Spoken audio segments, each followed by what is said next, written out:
Oremos. Señor, te ofrecemos el tiempo de la palabra, agradecidos porque podemos bendecir y porque también tenemos acceso a esa palabra, Dios, siempre rogando que cuides nuestros corazones de endurecerse y perder la sensibilidad a la voz tuya que viene por tu palabra, Señor. Fortalécenos y danos de tu gracia, Señor, para poder responderte de acuerdo a tus expectativas, Señor.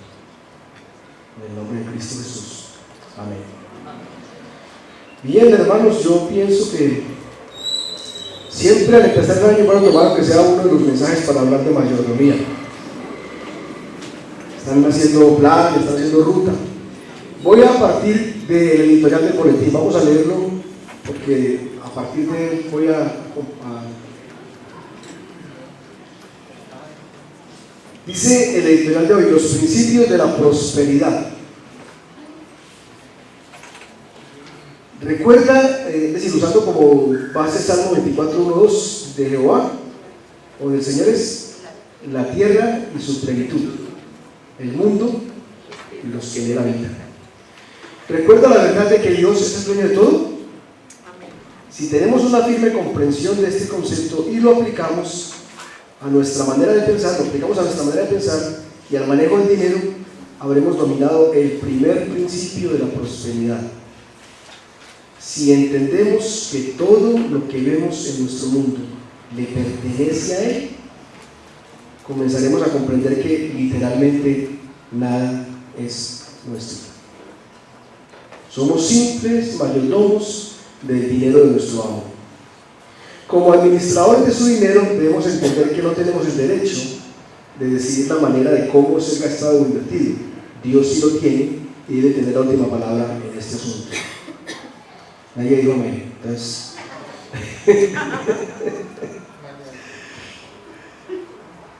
el segundo principio de la prosperidad es que Dios quiere que sus recursos, los que le han entregado a cada uno de nosotros, sean utilizados de una manera que lo glorifique.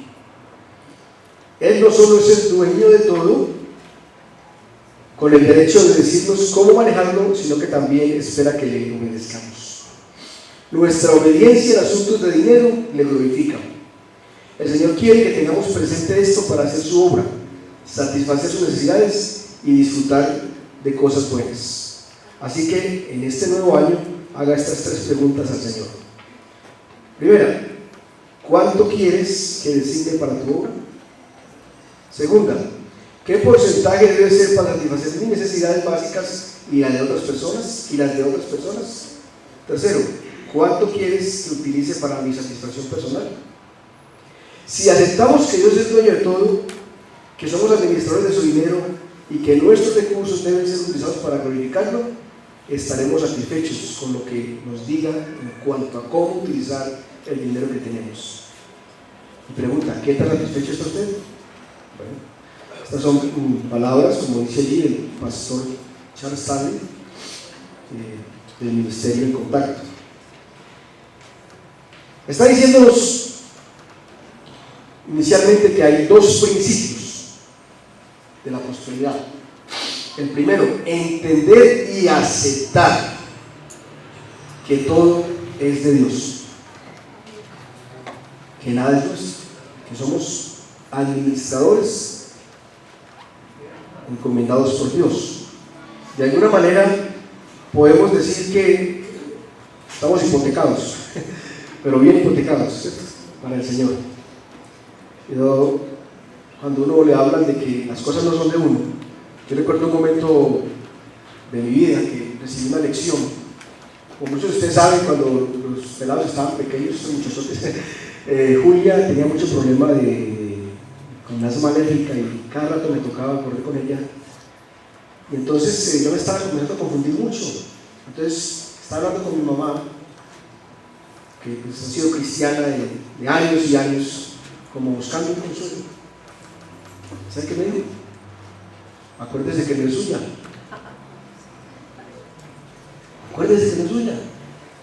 Y eso me dejó como, me sacudió. Porque realmente uno cree que son de uno, y no son de uno. Entonces, si esa parte que es tan afectiva, tan importante para nosotros, nos ilustra Cualquier otra cosa puede valer mucho menos. Entonces tenemos que aprender a desprendernos. Porque eso de que todo es de Dios parece una hermosa frase de cajón, pero hasta qué punto lo creemos y lo comprendemos. Hace un tiempo se puso de moda como mostrando mucha espiritualidad, poner una calcomanía en los carros que decía Dios es mi copiloto. ¿Qué quiere decir eso? Que el segundo era poner no era tan espiritual como decirle usted es el segundo. Luego de Dios es mi piloto y quitarle el cobo a la calcomanía. Entonces lo primero es eso. Lo segundo es que nuestros recursos deben ser usados de una manera que Dios sea glorificado, y eso es un punto de evaluación muy tenaz. Cada peso que muevo puedo decir que glorifica a Dios. Eso es una evaluación muy tenaz. Al fin y al cabo, lo que dice Proverbios: honra al Señor con tus bienes. O sea que es la totalidad de la mayordomía. Muy bien, entonces, tomando esta introducción, recuerdan ustedes que en Gálatas aprendimos un principio para la vida. Y es que, recuerdan que decía, hay una diferencia entre vivir para ser aceptado y entre vivir porque fui aceptado.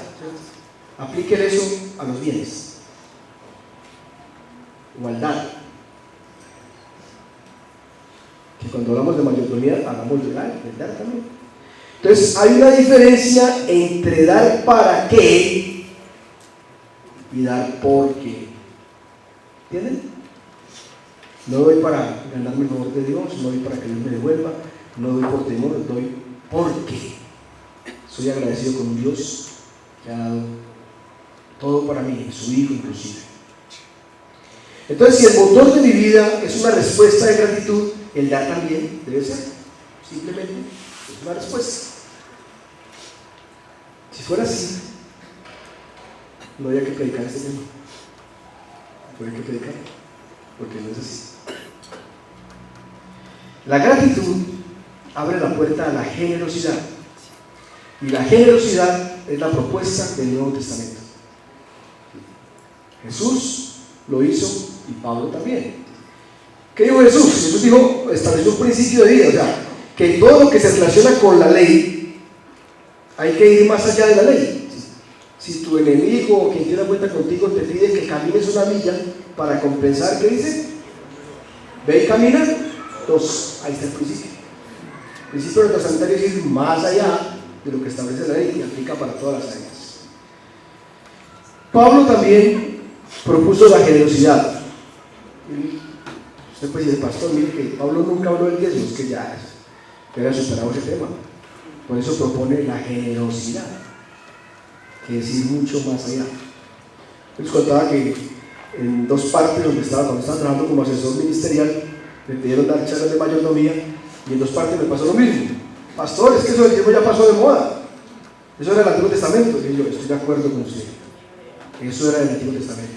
El Nuevo Testamento propone la generosidad, que pasa por encima del diezmo y sigue derecho. ¿Estamos de acuerdo? Haciendo uso de una situación, en su momento el apóstol, que era recoger la ofrenda para los hermanos de Jerusalén, nos dejó en 2 Corintios 8 y 9, que ya conocemos, una propuesta sobre la generosidad. Yo creo que para los cristianos primitivos, me refiero a los de la iglesia de los primeros tiempos, el asunto del diezmo era algo superado, porque mostraban generosidad, el gozo de dar, lo hacían tangible con su generosidad. Entonces vamos a leer de 2 Corintios, vamos a tomar básicamente el 9, y por ahí tangencialmente mencionamos el 8, para no atiborrarlo de mucho material. 2 Corintios capítulo 9,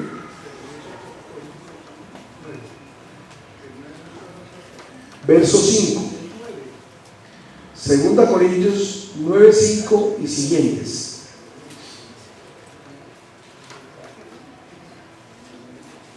Dice así: Así que creí necesario exhortar a los hermanos a que se adelantaran en ir a vosotros y prepararan de antemano vuestra generosa ofrenda ya prometida, para que la misma estuviera lista como ofrenda generosa y no como por codicia.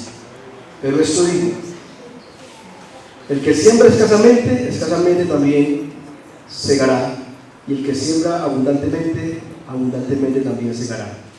Que cada uno dé, como propuso en su corazón, no de mala gana, ni por obligación, porque Dios ama al dador alegre.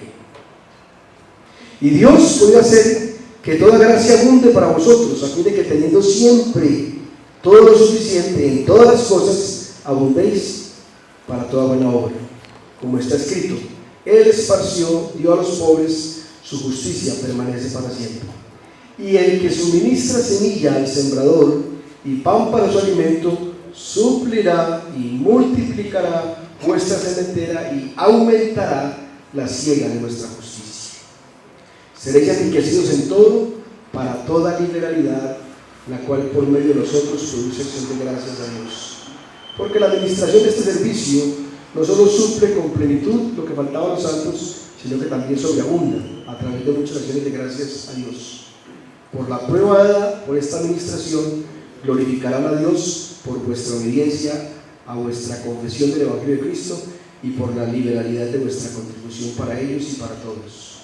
Mientras que también ellos, mediante la oración a vuestro favor, demuestran su anhelo por vosotros debido a la sobreabundante gracia de Dios en vosotros. Gracias a Dios por su don inefable. Amén. Entonces el apóstol está hablando a unos hermanos de Corinto y está usando como ejemplo unos hermanos más pobres que los de Corinto, que eran los de Macedonia, y que ofrendaron de una manera muy generosa para los hermanos de Jerusalén. Entonces, como les digo, ahí en esos dos capítulos está la propuesta neotestamentaria, que es la generosidad. Y en este vamos a ver tres cositas acá en este pasaje leído. Vamos a hablar de la dinámica de la generosidad, la esencia de la generosidad y los efectos de la generosidad. En primer lugar, hablamos de la dinámica, y aquí siempre toca hacer la aclaración, porque la dinámica de la generosidad es ¿cuál? Es sembrar, pero sembrar sin codicia. Esa es la diferencia a la propuesta que vimos hoy, ¿cierto? Hoy la propuesta en medio del pueblo de sembrar, siempre, pero ese sembrar está acompañado de codicia, aunque no crean. Es de algo para que Dios le retorne. O sea, como alguna vez decíamos, cojan al suelo, pónganle la lombrecita y tíreselo a Dios para que le dé un pescado bien gordito. No es esa la siembra. Dice muy claro al final del versículo 5, dice: para que la misma estuviera lista como ofrenda generosa y no como por codicia. O sea que sí hay una teología de siembra, pero de siembra sana. O sea, la siembra que usted hace respondiendo, como hemos dicho, a Dios en gratitud, no con expectativas de recibir algo. Desafortunadamente para nosotros, Dios sí conoce el corazón y sabe cuándo lo haces con codicia y cuándo lo haces sin codicia. Entonces Él sabe cómo responder también. Nosotros podemos decir que sí o que no, pero el Señor sabe cómo es. Entonces, esa es la dinámica es sembrar pero sin codicia, como también mencionamos en Gálatas, ¿cierto? No os canséis pues de hacer el bien, porque a su tiempo segaremos. Entonces es simplemente yo respondo y Dios se manifiesta. No es para mover a Dios, por eso decíamos que no es para, sino por. Uno entra a esa dinámica de relación con Dios y la disfruta. Entonces, aquí dice: el que siembra abundantemente, así segará, y el que siembra escasamente, así también segará. Este es el versículo que ha sido usado para la teología no sana de la siembra. Pero realmente lo que está haciendo ahí el apóstol es mencionar, dar la idea de algo que es normal en la naturaleza, cómo funciona lo que se siente, pero no está dando un principio de que Dios, comprometiendo a Dios. Entonces la dinámica es esa, sembrar sin codicia. Lo segundo es la esencia de la generosidad. Parece que con el último versículo Pablo se ve para otro lado, ¿cierto? ¿No notamos eso? Yo me estaba hablando de eso, ¿cierto que no? Pero mire, esa palabra de cierre es la esencia. Gracias a Dios, ¿por qué? Por su don inefable. Andrés, ¿qué quiere decir inefable? No se puede expresar con palabras. Exacto, indescriptible. Entonces, ese es el motor. El don de Dios, ¿cuál es? Jesucristo. Jesucristo es su Hijo. Entonces, por eso habla de que es respuesta. Por eso Pablo termina con esas palabras. Recuerde que estamos respondiendo en gratitud a Dios. ¿Por qué? Por su don inefable. Entonces dice que es una respuesta, dice, cada uno de como qué, como propuso su corazón. Pero no es mi corazón mezquino, sino es mi corazón agradecido, el corazón que ha entendido el valor del don inefable y responde. No tratando de pagar ya puntos a Dios la salvación, tampoco, ¿cierto? Porque no es posible, sino simplemente corazón sencillo que responde en gratitud. Dice, no con tristeza, dice la Biblia en la versión Reina Valera, que es la que usamos más tradicionalmente. Esta versión dice no de mala gana. Luego dice ni por necesidad, aquí dice ni por obligación, no por ley, por gracia. La gracia, el actuar con gracia, cambia nuestra perspectiva de todas las áreas de la vida cristiana y más aún de esta, que es donde tenemos tanta lucha. Y dice con alegría, no con tristeza, sino con alegría. Miremos por un momentico el capítulo 8, el verso 5. La esencia, decíamos, parte de Dios. La esencia de uno es esta. Y esto, dice, no como nosotros lo habíamos esperado, sino que primeramente se dieron a sí mismos al Señor y luego a nosotros por la voluntad de Dios. O sea, quien responde dándose al Señor no tiene dificultad para invertir y dar para el reino. Ese era el secreto del corazón de los hermanos de Macedonia. Primero se dieron al Señor. Primero. Lo tercero que encontramos aquí es, hablamos de los efectos de la generosidad. Dice, ¿por qué? En el final del versículo 7, Dios ama al dador alegre. Tocando este versículo en una taller de mayordomía, decíamos que parece demasiado simple, parece un versículo de cajón, pero es mucho más profundo. Está hablando de un amor especial de Dios, no del amor general, porque Dios ama a toda la humanidad. Por eso envió a su Hijo a morir por toda la humanidad. Pero cuando dice que Dios ama al dador alegre, está hablando de un amor muy diferente, de un amor más especial. ¿Por qué? Porque el dador alegre tiene el corazón de Dios. Dios es el mayor dador alegre. Entonces, por eso dice Dios ama al dador alegre. Entonces, dice que para quien es dador alegre, Dios tiene un amor especial. Si no, Pablo no colocaría eso ahí, porque todo el mundo lo entendería como lo general, pero no es lo general. Luego dice en el verso 8, y Dios puede hacer ¿qué? Tenemos más ahí más. ¿Dios qué? ¿Dios qué? Puede. Algunos quisieran cambiar la versión y colocar Dios tiene que. Sobre todo hoy en día, con la teología de la siembra. Como yo lo hice, Dios tiene que. Dios puede hacer. Me gusta que Pablo, guiado por el Espíritu Santo, colocó bien clarito el asunto ahí. Dios sí puede, pero no tiene. No tiene que hacer. ¿Y qué puede hacer Dios? ser Dios? ¿Qué más puede ser? Dice que haya abundancia de gracia, que puede proveer lo necesario y suficiente. ¿Y puede hacer que qué? Que abunde. ¿Saben, hermanos? Miren que varias veces el apóstol dice, el tener, el recibir, ¿está relacionado con qué? Con dar. Dice, para mucha liberalidad, para toda buena obra. No dice para que usted se llene y se presente como el elegido de Dios, al que ha dado todo. No, dice para toda liberalidad, para entregar.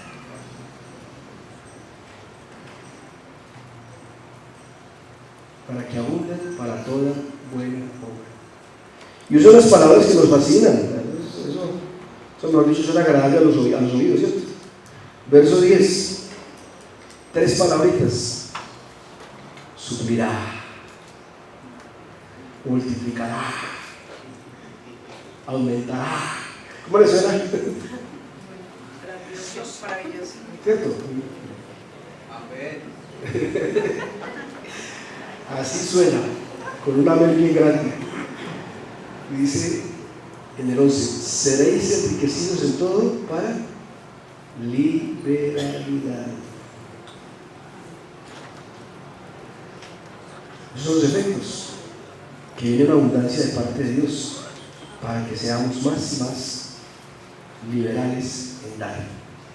Y también dice que al compartir, estamos hablando de dar para el reino, dar para el ministerio, dar a otros. Dice que también estimula la gratitud de otros. Cuando habla de esta iglesia, dice, mire, cuando los hermanos de Jerusalén reciban lo que ustedes dieron, ellos van a darle gracias a Dios, van a glorificar a Dios y van a orar por ustedes. Se ora por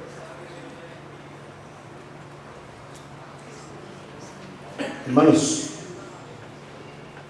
yo sé que algunas de estas palabras, una buena parte de ellas, usted las ha oído ya.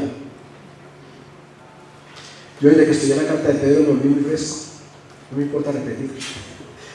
Pedro dice, y vuelvo y les digo, y vuelvo y les digo, y vuelvo y les digo, ¿para qué? Para que recuerden, para que recuerden. La pregunta es, ¿dónde estás tú en el dar? ¿Eres generoso? Recuerda que alguna vez mostramos un taller de mayordomía con los famosos galardones, con 3 galardones. Entonces, con el que simplemente no da o ni siquiera diezma, que la Biblia le da un título, ¿lo quieren oír? Ladrón. Eso dice. Vosotros me habéis robado, dice Malaquías 10. Hay otros que son muy legalistas y bueno, saca la calculadora y mi salario es 1.550.000 con 300 dividido entre 10, con 33 y hacen el cheque, le traen la plata, pero nunca más ofrendan nada. Dice la palabra, ¿cómo lo llama? Siervo inútil. Lo que debiste hacer, eso hiciste. En cambio, a quien va más allá lo llama dador alegre o generoso. A veces es bueno tomar palabras de otros escritores. Yo hace unos días coloqué en el boletín 2 veces estas palabras de Timothy Keller, quien nos fue tan útil en el estudio de Gálatas, el libro que llama Gálatas para ti. No debemos ser consumidores que solo van a la iglesia y saquean sus beneficios, sin dar apoyo significativo a ella. La enseñanza cristiana no es solo un producto, un servicio más que debemos pagar, sino una rica comunión y un mutuo compartir los dones de Dios. ¿Dónde estás? Si estás todavía en la categoría de saqueador, te invito a que vayas más arriba. Si estás en la categoría de legalista, te invito a que vayas más arriba, generoso. Y si eres generoso, te invito a que vayas más allá, porque el Señor simplemente no deja avergonzado a nadie.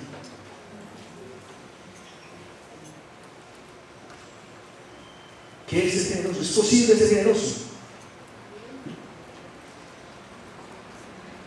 Pastor, cuando me aumenten el sueldo. cuando me paguen 3 veces. Aquí en medio de ustedes hay muchos ejemplos. Aquí hay una persona pobre, trabaja en casas. Y voy a decirlo con cifras. No faltan aquí sus 20,000 pesos semanales. Y sus 10,000 para las misiones. ¿Eso da cuánto? No creo que se gane 900,000 pesos al mes. Pero pregúntele, ¿cómo le bendice el Señor? ¿Cómo le guarda el Señor? Y otra cosa, porque hay un estilo de vida que yo les animo a que lo abandonen. Hay hermanos que de pronto se proponen, por decir algo, voy a dar 50,000 semanales, ¿cierto? Pero entonces, un domingo no viene y el siguiente da 50. Está pagando el show. Esta persona que le mencionaba, si faltó un domingo de razón, el siguiente viene con sus 2 ofrendas.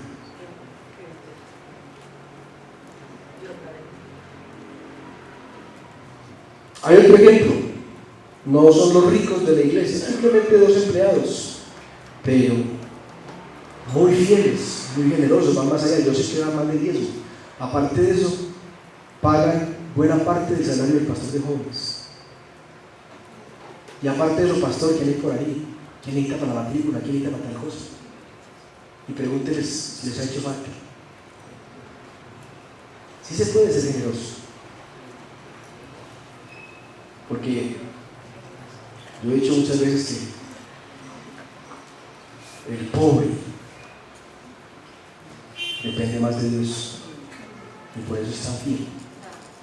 El rico da limosnas. Hermanos, volviendo al editorial de Boletín, ¿se ha hecho usted las preguntas en el mismo orden en que las propone el reverendo Stanley?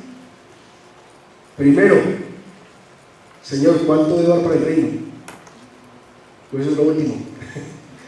Señor, ¿cuánto debo para mis necesidades? Segundo, mis placeres. Tercero, ¿será que me queda? ¿Es posible que no?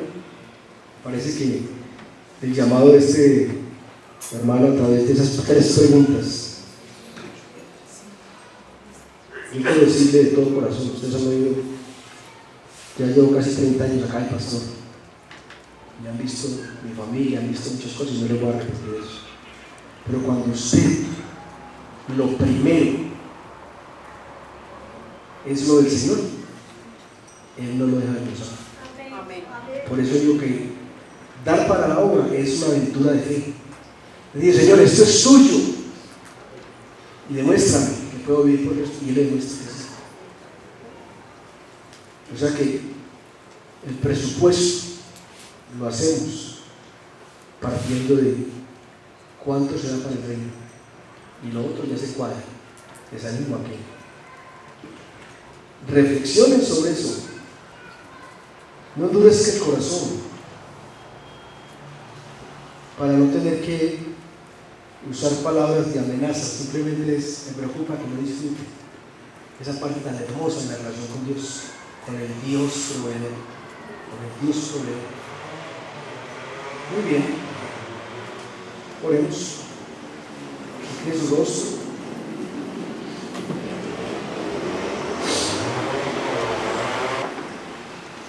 Haga de cuenta que está cara a cara con el Señor. Y Él te pregunta, ¿dónde estás?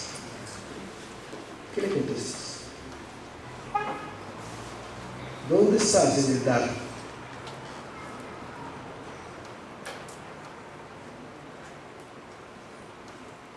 El Señor te dice, no confías en mí, no confías en mis promesas. Yo soy tu proveedor.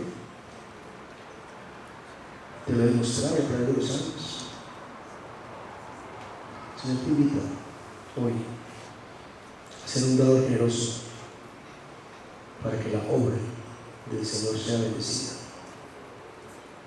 y para que podamos también compartir con otros ministerios que requieren el apoyo de la iglesia, con hermanos que tienen necesidades. desea en su corazón disfrutar de ese amor especial que tiene Dios para los varones alegres. Padre, te damos gracias.